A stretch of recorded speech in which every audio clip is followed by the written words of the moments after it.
Hello students, we had completed our Python revision tour first and second both.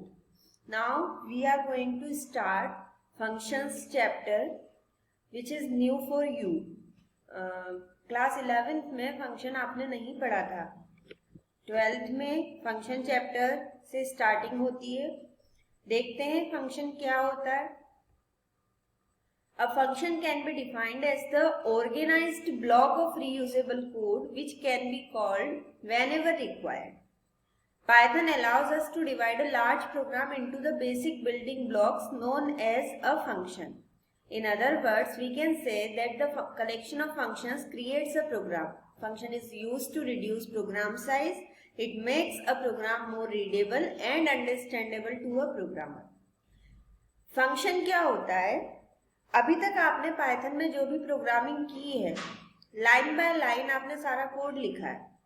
मान के चलिए आपको 2 number को ऐड करना है, तो 2 नंबर को ऐड करने का कोड आपने एक बार लिख लिया, देन उसे रन कर दिया, एग्जीक्यूट कर दिया, 2 नंबर ऐड हो गए। अब मानिए आपको एक एप्लीकेशन बनानी है और उस एप्लीकेशन में 2 नंबर को ऐड करने का काम बार बार होना है। मतलब पहले कुछ लाइंस पे हो गया, उसके बाद में कुछ और लाइन एग्जीक्यूट होनी है, देन फिर 2 नंबर को ऐड करना है, फिर कुछ और लाइन एग्जीक्यूट होनी है, देन फिर 2 नंबर को ऐड करना है। तो उस केस में आप क्या करेंगे? आप बार बार 2 नंबर को ऐड करने का कोड लिखेंगे? लिखना पड़ेगा अगर करना है तो। उस काम को इजी किया है फंक्शन ने। फंक्शन क्या होता है? एक ब्लॉक की तरह काम करेगा, एक ऑर्गेनाइज्ड ब्लॉक होता है। मतलब आप फंक्शन को एक बार डिफाइन कर दीजिए, उसके अंदर जो भी आपको कोड लिखना है आप उस कोड को लिख दीजिए। अब क्या होगा, जब भी आपको उस कोड की उस प्रोग्राम में जरूरत पड़ती है तो आपको बार बार उस कोड को लिखने की जरूरत नहीं पड़ेगी, आपको सिर्फ उस फंक्शन को कॉल करना पड़ेगा, उस फंक्शन के नेम को कॉल करना पड़ेगा। ये फंक्शन नया नहीं है आपके लिए, फंक्शन आपने अभी तक यूज किए हैं, बनाएंगे हम फर्स्ट टाइम। आप देखिए, इनपुट एक फंक्शन है, आपका प्रिंट एक फंक्शन है, इंट फंक्शन है, len फंक्शन है। ये फंक्शंस डिफाइन कर दिए गए हैं जो कि पाइथन की लाइब्रेरी में है, और हम क्या करते हैं, इन्हें कॉल करते हैं, जिससे कि इनका काम हो जाता है, वो कोड एग्जीक्यूट हो जाता है जो कि इन फंक्शंस की डेफिनेशन में लिखा हुआ होगा। तो फंक्शन क्या करता है, एक प्रोग्राम को इजीली मतलब रीडेबल बनाता है और प्रोग्राम को छोटा कर देता है। आप प्रोग्राम को इजीली रीड करके उसे समझ सकते हैं कि प्रोग्राम क्या कर रहा होगा। फंक्शंस के नेम से, फंक्शंस कैसे लाइन बाय लाइन चीजें एग्जीक्यूट हो रही हैं, वो सभी चीजें फंक्शन से क्लियर हो जाती है। ये लाइन्स आपको समझ में आई होगी कि Python allows us to divide a large program. जितना भी बड़ा प्रोग्राम है उसे हम डिवाइड कर देते हैं फंक्शंस में, जिससे कि वो अरेंज्ड दिखता है, मिक्सअप नहीं होगी, हर चीज की अरेंज्ड दिखेगा। In other words we can say that the collection of function creates a programme.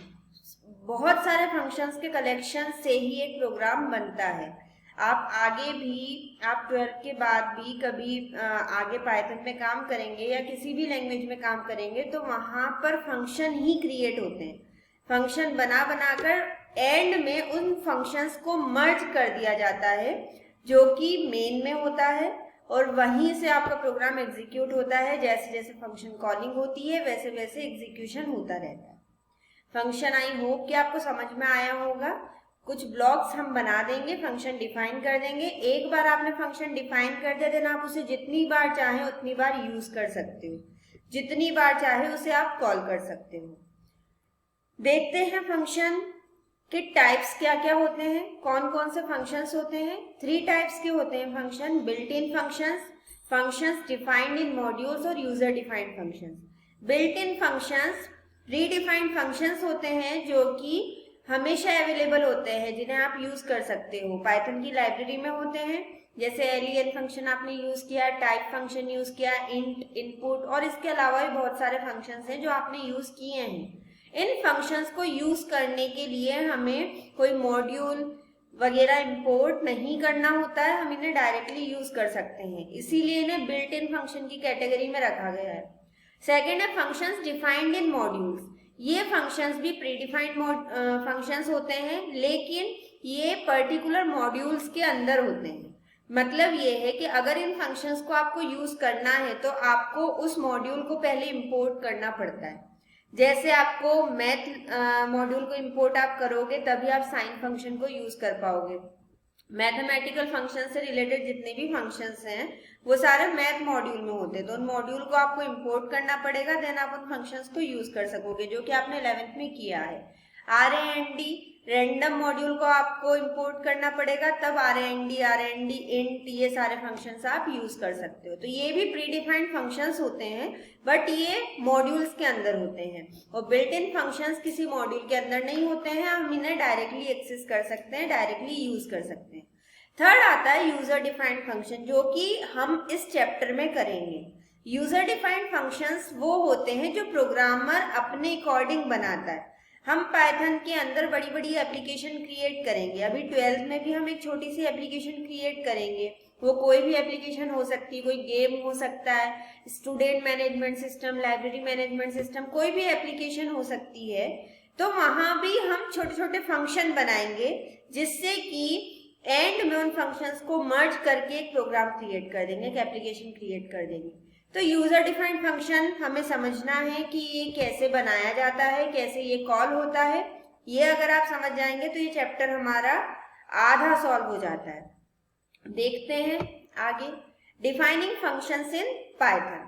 Python में किसी भी फंक्शन को बनाने के लिए सबसे पहले उसे डिफाइन करना पड़ता है, मतलब उसे क्रिएट करना पड़ता है। जब आप उसे क्रिएट करोगे तभी आप उसे यूज कर पाओगे। एक बार आपको पाइथन में प्रोग्राम फंक्शन को डिफाइन करना होगा, एक बार अगर डिफाइन कर दिया उसके बाद में आप जितनी बार चाहें उसे यूज कर सकते हो, उसे कॉल कर कर। We can use DEF keyword to define the function. Function को डिफाइन करने के लिए आपको DEF कीवर्ड का यूज करना होगा। ये कीवर्ड है इसलिए इसको एज इट इज यूज करना होगा। इसका सिंटेक्स होता है, पहले DEF कीवर्ड, फंक्शन का नाम, ये कोई भी आइडेंटिफायर हो सकता है। आपको आइडेंटिफायर के रूल्स को फॉलो करके फंक्शन का नाम क्रिएट करना है। और फंक्शन की एक पहचान होती है, फंक्शन की पहचान ही होती है, आप देखिए आपने जितने भी प्री डिफाइंड फंक्शंस भी कॉल किए हो, हर एक के साथ में स्मॉल ब्रैकेट पैरेंथेसिस लगा होता है। ये फंक्शन की पहचान होती है, जिस नेम के साथ में ये पैरेंथेसिस लगा हो मतलब वो फंक्शन है। तो यहाँ पर भी आपको पैरेंथेसिस लगाना होगा। इसके अंदर हम पैरामीटर्स दे सकते हैं, वो पैरामीटर्स आपकी चॉइस है। अगर आप फंक्शन के साथ में कोई ऑप्शनल वैल्यू के साथ काम करवाना चाहते हैं, सॉरी फॉर डिस्टर्बेंस। हाँ, तो हम यहाँ पर फंक्शन को डिफाइन करने की बात कर रहे थे। DEF कीवर्ड के साथ में फंक्शन का नाम देंगे, कोई भी नाम हो सकता है, और पैरामीटर्स लिस्ट। अगर ये पैरामीटर्स लिस्ट देना जरूरी नहीं होता है, अगर आप फंक्शन के साथ में जब फंक्शन कॉल होता है वहां से खुद अपनी वैल्यू सेंड करना चाहते हो और उसके ऊपर ही ऑपरेशन करवाना चाहते हो, तो यहाँ पर पैरामीटर्स पास करना होता है। इसे मैं प्रैक्टिकली करके दिखाऊंगी अभी कि ये क्या होता है पैरामीटर्स, बट ये ऑप्शनल होता है। आप देखिए स्क्वायर ब्रैकेट में जो भी लिखा होता है वो ऑप्शनल होता है, मतलब जरूरी नहीं है कि हम पैरामीटर पास करें। और उसके बाद में होती है फंक्शन की बॉडी, ये होता है फंक्शन हेडर जो कॉलन के साथ में डिफाइन होता है, और देन होती है फंक्शन की बॉडी।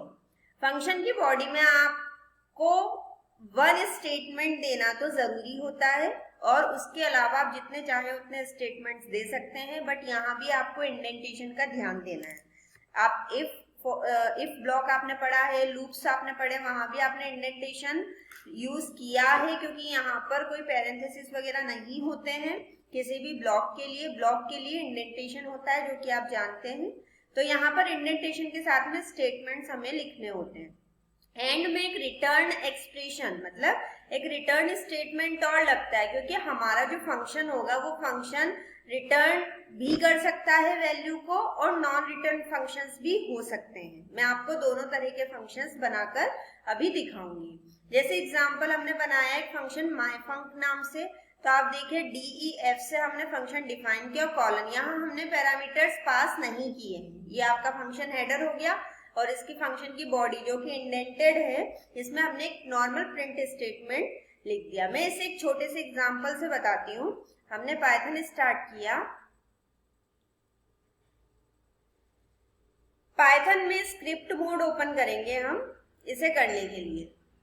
न्यू फाइल, यहाँ पर मैंने एक फंक्शन क्रिएट किया। देखिए फंक्शन क्रिएट करने के लिए हम DEF कीवर्ड का यूज करते हैं। पाइथन का जो होता है ये एडिटर स्क्रिप्ट मोड में, यहाँ पर जितने भी कीवर्ड्स होते हैं वो सारे कलरफुल होते हैं। आपको कलर से पता चल जाएगा कि कीवर्ड है। तो DEF एक कीवर्ड है। हमने एक फंक्शन बनाया, सिंपल हेलो नेम से फंक्शन बनाया और यहाँ पर पैरेंथेसिस लगा दिए क्योंकि फंक्शन की पहचान ही होती है पैरेंथेसिस। बॉडी क्योंकि फंक्शन का हेडर है तो फंक्शन की बॉडी देने से पहले हमने फंक्शन हेडर यहाँ डिफाइन कर दिया, कॉलन लगाकर एंटर किया। आप देखिए एंटर करते ही आप इंडेंटेड होकर ही कर्सर आपके सामने प्लेस होगा। अब आपको जो भी बॉडी में स्टेटमेंट्स देने हैं वो आप यहाँ से देंगे। जैसे हमने यहाँ पर प्रिंट किया, कोई भी स्टेटमेंट आप प्रिंट कर सकते हैं। हेलो ऑल, हम दो स्टेटमेंट लिखते हैं, प्रिंट हाउ आर, ठीक है। मैंने दो स्टेटमेंट थे जो कि हेलो फंक्शन के अंदर लिखे हैं। अब ये इंडेंटेशन आप खत्म कर दीजिए। क्यों? क्योंकि हमने फंक्शन डिफाइन कर दिया, उसमें जो भी स्टेटमेंट्स हमने लिखने थे वो हम लिख चुके हैं। ये एक नॉन रिटर्निंग फंक्शन है, मतलब ये कोई वैल्यू रिटर्न नहीं करेगा, ये सिंपल एग्जीक्यूट होगा।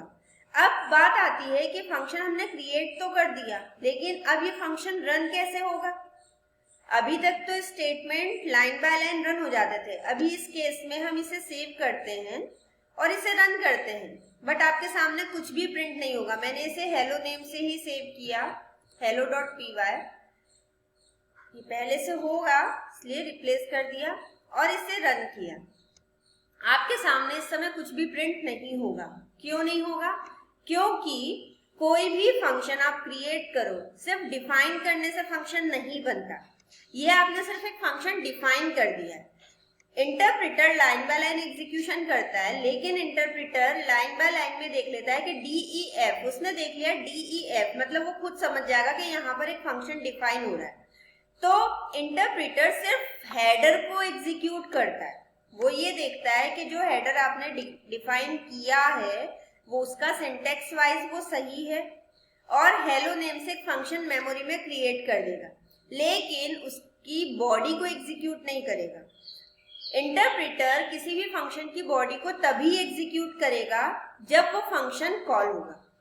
और एक वैसे अदर लैंग्वेजेस में तो मेन फंक्शन होता है जिसके अंदर हम पूरा कोड लिखते हैं, लेकिन पाइथन में हम डायरेक्टली स्टार्ट कर देते हैं लिखना।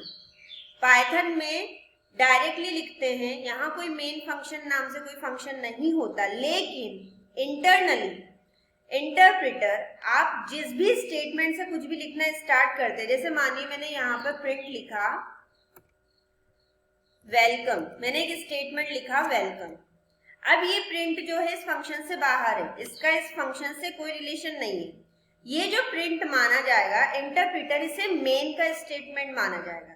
मतलब जहां से नॉर्मल स्टेटमेंट स्टार्ट होते हैं वो मेन की कोडिंग होती है। इसका मतलब ये है कि आपका प्रोग्राम एग्जीक्यूट होना वहीं से स्टार्ट होता है जहां से आपके नॉर्मल स्टेटमेंट रन होते हैं। आप देखिए अभी भी ये दो लाइन्स प्रिंट नहीं होंगी, एग्जीक्यूशन कहाँ से स्टार्ट होगा? आपका नॉर्मल लाइन से। ये आपकी नॉर्मल लाइन है, आपके सामने एक स्टेटमेंट प्रिंट हो जाएगा वेलकम। इस केस में मैंने इसे रन सेव किया और रन किया, आपके सामने वेलकम प्रिंट हो रहा है। ये प्रूव कर रही हूं मैं आपके सामने कि एग्जीक्यूशन मेन से होता है, क्योंकि पाइथन में हम मेन नहीं बनाते हैं, लेकिन इंटरप्रिटर इंटरनली खुद क्रिएट कर लेता है। जितने भी स्टेटमेंट हम डायरेक्टली लिखते हैं विदाउट इंडेंटेशन, वो सारे मेन के स्टेटमेंट होते हैं और एग्जीक्यूशन उसी स्टेटमेंट से स्टार्ट होता है। अब यहाँ इस प्रिंट से लाइन बाय लाइन एग्जीक्यूशन होगा। इसका मतलब ये है कि जब हमें इस फंक्शन को अगर एग्जीक्यूट करवाना है तो हमें इस फंक्शन को कॉल करना पड़ेगा। अभी मैंने आपको ये बताया डिफाइनिंग, फंक्शन को डिफाइन करने का सिंटेक्स, आगे कॉलिंग का भी सिंटेक्स आएगा, लेकिन मैं पहले उसे करके दिखा देती हूँ। अब मैं चाहती हूँ कि ये चीजें प्रिंट हो, hello all, how are you, तो मुझे यहाँ पर इस फंक्शन को कॉल करना होगा और फंक्शन हमेशा उसके नेम से कॉल होता है और इस फंक्शन का नेम क्या है? हेलो। हमने फंक्शन का नेम लिखा हेलो और पैरेंथेसिस लगा दिया। आप देखिए यहाँ आपने कोई पैरामीटर पास नहीं किया था, तो हमने यहाँ पर कोई आर्ग्यूमेंट पास नहीं किया, हमने कोई वैल्यू नहीं दी, सिंपल फंक्शन का नाम लिख दिया और पैरेंथेसिस लगा दिया। अब हमने इसे सेव किया और इसे रन किया। आप देखिए welcome hello all how are you, कैसे एग्जीक्यूशन हुआ। एग्जीक्यूशन प्रिंट से स्टार्ट हुआ क्योंकि ये मेन का स्टेटमेंट था, वेलकम प्रिंट हुआ, यहाँ से हेलो फंक्शन कॉल हुआ। जैसे ही हेलो फंक्शन कॉल हुआ तो आप हेलो फंक्शन के हेडर पे गए, हेडर चेक हुआ, ये हेलो यही है, देन अंदर आए, जितने भी स्टेटमेंट्स फंक्शन की बॉडी में लिखे थे वो सारे लाइन बाय लाइन रन हो गए। प्रिंट हुआ था welcome hello all how are you. आपको ये सीक्वेंस पता होना चाहिए कि फंक्शन कैसे रन होता है, कहाँ से कैसे एग्जीक्यूशन होता है, लाइन बाय लाइन होता है या कैसे फंक्शन तक पहुंचा जाता है, क्योंकि फंक्शन के आउटपुट फाइंड करने के क्वेश्चंस आते हैं। तो एग्जीक्यूशन कहाँ से स्टार्ट हो रहा है आपको ये बहुत अच्छे से पता होना चाहिए। ठीक है, यहाँ तक आई होप कि आपको कोई डाउट नहीं होगा। इसे प्रैक्टिकली और आप करके देखिएगा तो ये क्लियर हो जाएगा। अब आगे देखते हैं, इसमें और मैं छोटी छोटी चीजें बताती रहूंगी इसके अंदर आपको। कॉलिंग अ फंक्शन जो मैंने अभी आपको करके दिखाया, in Python a function must be defined before the function calling, otherwise the Python interpreter gives an error. Once the function is defined, we can call it from another function or the Python prompt. To call the function, use the function name followed by the parenthesis. एक चीज आपको ध्यान रखनी है कि आप जब भी कोई फंक्शन बनाएं, उस फंक्शन को जहां कॉल कर रहे हो उस कॉल करने से पहले आपको उसे डिफाइन करना पड़ेगा। फंक्शंस हमेशा आपको स्टार्टिंग में ही डिफाइन कर देने हैं। अगर आपने फंक्शन की डेफिनेशन फंक्शन कॉलिंग स्टेटमेंट के बाद में कहीं दी है तो पाइथन इंटरप्रेटर आपके सामने एरर शो कर देगा।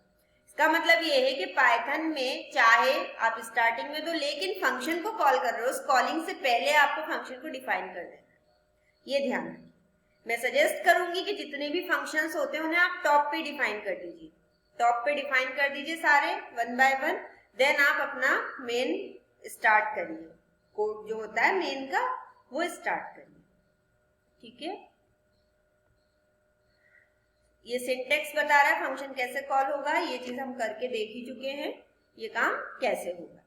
नेक्स्ट आता है आर्ग्यूमेंट्स एंड पैरामीटर्स।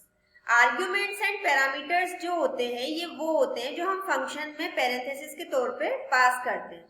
अभी मैं आपको इसी कोड में थोड़ा सा चेंजेस करके दिखाती हूँ कि आर्ग्यूमेंट और पैरामीटर क्या होता है। मैंने यहाँ लिखा हेलो, मुझे यहाँ पर कोई नेम प्रिंट करवाना है तो मैं एक वेरिएबल और बना देती हूँ यहाँ पर नेम। ठीक है, ये एक पैरामीटर मैंने पास कर दिया, वन पैरामीटर। हम चाहे उतने पैरामीटर हम किसी भी फंक्शन में पास कर सकते हैं कॉमा से सेपरेट करते हुए। जैसे हमने दो पैरामीटर पास कर दिए, नेम और एज। यहाँ पर लिखा हेलो, अब मैं चाहती हूँ हेलो के साथ में जो भी नेम यहाँ आया होगा वो नेम प्रिंट हो और उसके साथ में उसकी एज प्रिंट हो। तो हेलो कॉमा लगा के वेरिएबल का नाम लिख दिया नेम, हाउ आर यू, ठीक है, और उसकी मान की चलिए एज प्रिंट करवानी है तो उसकी एज और लिख देंगे, आर यू ईयर्स ओल्ड। हमने कोई भी एक स्टेटमेंट लिख दिया एज एग्जाम्पल। अब देखिए जो हेलो फंक्शन है ये इस स्टेटमेंट से रन नहीं होगा। अब मुझे इस हेलो को रन करने के लिए दो आर्ग्यूमेंट पास करने होंगे। क्यों? क्योंकि यहाँ पर हमने दो पैरामीटर दे रखे हैं, नेम और एज। अब ये फंक्शन एग्जीक्यूशन के लिए दो वैल्यू की डिमांड करेगा, एक आपको नेम पास करना पड़ेगा, एक आपको एज पास करना पड़ेगा। अब जब ये हेलो कॉल करोगे तो यहाँ पर आपको एक नेम प्रिंट देना पड़ेगा, जैसे हमने दिया दीप्ति, क्योंकि नेम स्ट्रिंग का होता है, स्ट्रिंग की वैल्यू हम कोट्स में देते हैं, और उसकी एज जैसे हमने दे दी 25। अब इसे आप सेव करिए और रन करें। देखिए welcome hello Deepti, how are you 25 years old, आपके सामने हो रहा है प्रिंट। ये होते हैं पैरामीटराइज्ड फंक्शंस। यहाँ पर आप जो फंक्शन डेफिनेशन के साथ में पैरामीटर्स पास करते हो, इन्हें हम पैरामीटर्स बोल सकते हैं, इन्हें हम फॉर्मल पैरामीटर्स बोल सकते हैं, इन्हें हम फॉर्मल आर्ग्यूमेंट्स बोल सकते हैं। तीन नाम है जो कि इसे हम कह सकते हैं। और यहाँ पर जो फंक्शन कॉलिंग में वैल्यूज पास होती हैं उन्हें हम आर्ग्यूमेंट्स कह सकते हैं, उन्हें हम एक्चुअल आर्ग्यूमेंट्स कह सकते हैं, उन्हें हम एक्चुअल पैरामीटर्स कह सकते हैं, क्योंकि इस फंक्शन का जो एग्जीक्यूशन होगा वो डिपेंड करेगा इन वैल्यूज के ऊपर जो आप पास कर रहे हैं। ठीक है, इसलिए ये एक्चुअल पैरामीटर्स होते हैं और ये फॉर्मल पैरामीटर्स होते हैं। इनमें कंफ्यूजन बिल्कुल भी मत रखना, ये चीजें क्लियर रखना कि पैरामीटर किसे कहते हैं, आर्ग्यूमेंट किसे कहते हैं। अगर पैरामीटर आर्ग्यूमेंट की बात है तो ये पैरामीटर है आपके और ये दोनों आर्ग्यूमेंट है। अगर एक्चुअल पैरामीटर फॉर्मल पैरामीटर की बात है तो एक्चुअल पैरामीटर ये हैं और फॉर्मल पैरामीटर ये हैं, और एक्चुअल आर्ग्यूमेंट की बात है और फॉर्मल आर्ग्यूमेंट की बात है तो एक्चुअल और फॉर्मल से आपको पता ही है। ठीक है, ये चीजें आप क्लियर रखिएगा। और यहाँ पर एक बार पढ़ लेते हैं, जो मैंने आपको बोला है वही यहाँ लिखा हुआ है। The values being passed through a function call statement are called arguments और एक्चुअल पैरामीटर्स और actual arguments. The values received in the function definition और हेडर आर कॉल्ड पैरामीटर्स और फॉर्मल पैरामीटर्स और फॉर्मल आर्ग्यूमेंट। जो function के definition के वहां पर दिया जाता है, डेफिनेशन के वहां पर, हेडर के वहां, वो फॉर्मल पैरामीटर होते हैं या पैरामीटर होते हैं, और जो फंक्शन कॉलिंग स्टेटमेंट में पास होते हैं वो आर्ग्यूमेंट्स होते हैं या एक्चुअल पैरामीटर्स होते हैं। ठीक है, ये इसी के ऊपर एग्जांपल बना हुआ है पैरामीटराइज्ड वाला, जो कि मैं आपको करके दिखा चुकी हूँ। ये 2 नंबर को ऐड करने वाला है, आप इसे और एग्जांपल से यहाँ पर देख के समझ सकते हैं। अगर कोई डाउट होता है तो आप मुझसे पूछिएगा। नेक्स्ट आता है नोट। एक नोट है, अगर हम कोई भी इम्यूटेबल टाइप पास कर रहे हैं as a parameter, as a argument कोई भी इम्यूटेबल टाइप आप पास करो, और इम्यूटेबल टाइप्स वो होते हैं जहां ओरिजिनल वैल्यू में चेंजेस नहीं होता। तो एक चीज ध्यान रखिएगा, आपने जो वैल्यू पास की है, अगर जो फंक्शन है वो फंक्शन उन वैल्यूज में कोई चेंजेस कर रहा है तो वो चेंजेस नहीं कर पाएगा, क्योंकि इम्यूटेबल डेटा टाइप्स जो होते हैं उनमें चेंजेस नहीं होता, तो वो फंक्शन ओरिजिनल वैल्यू में ऑल्टरिंग नहीं कर पाएगा।